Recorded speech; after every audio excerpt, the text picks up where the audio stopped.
సూర్యాపేట జిల్లాలో ఘనంగా హోలీ వేడుకలు నిర్వహిస్తున్నారు. ఇందులో భాగంగా ప్రజల ఆరోగ్యానికి, పర్యావరణానికి హాని కలగకుండా సహజ సిద్ధమైన రంగులతో ఉత్సాహంగా పండుగ జరుపుకుంటున్నారు.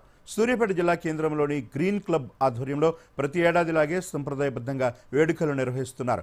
రసాయనాలతో కూడిన రంగుల వాడకం వల్ల ఆరోగ్యపరమైన సమస్యలు ఎదురవుతాయని గ్రీన్ క్లబ్ బృందం అవగాహన కల్పించింది. ప్రకృతి సహజ సిద్ధమైన రంగులను మాత్రమే వేడుకల్లో ఉపయోగించేలా ఈ క్లబ్ సభ్యులు 2017 నుంచి అవగాహన కార్యక్రమాలు నిర్వహిస్తున్నారు.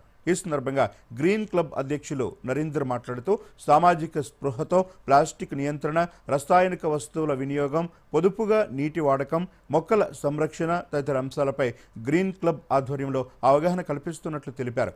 సెక్రటరీ డాక్టర్ కిరణ్ మాట్లాడుతూ రసాయనాలు కలిసిన రంగులు వాడటం వల్ల ఆరోగ్య సమస్యలు తలెత్తుతాయని, సహజ సిద్ధమైన రంగుల వాడకంతో ఎలాంటి ఇబ్బందులు కలగవని అవగాహన కల్పిస్తున్నామని అన్నారు.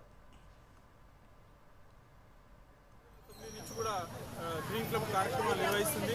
2016 నుంచి మరి ప్రభుత్వం ఉత్తమ స్వచ్ఛంద సంస్థగా గుర్తిస్తూ మాకు అవార్డు ఇవ్వడం ద్వారా మరి సభ్యులని బలోపేతం చేసుకుంటూ సభ్యుల సంఖ్యని మరి వివిధ రకాల కార్యక్రమాల్ని సంవత్సరం పొడుగునా నిర్వహిస్తున్నాం.